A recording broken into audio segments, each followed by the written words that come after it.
यस्तो राम्रो राम्रो दाना फलेको छ। यो चाहिँ यहाँबाट हो। त्यो दाना नै एकदमै ठुलो ठुलो दाना फल्छ। यो बडको चाहिँ ठुलो ठुलो छ। टिप्नको लागि चाहिँ अब लगभग रेडी भइरहेको छ।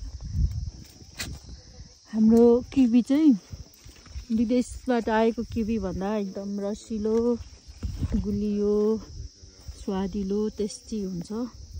एकदम टेस्टी छ।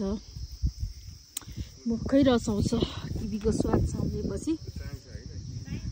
मलाई चाहिँ हाम्रो किवी खाएपछि विदेशबाट आएको किवी चाहिँ स्वादै लाग्दैन। त्यसैले म काठमाडौँको बजारतिर आएको किवी, बाहिरबाट आएको किवी चाहिँ ट्याग भनेर हेरेर लोकल भन्दा बाहेक किन्दिनँ पनि।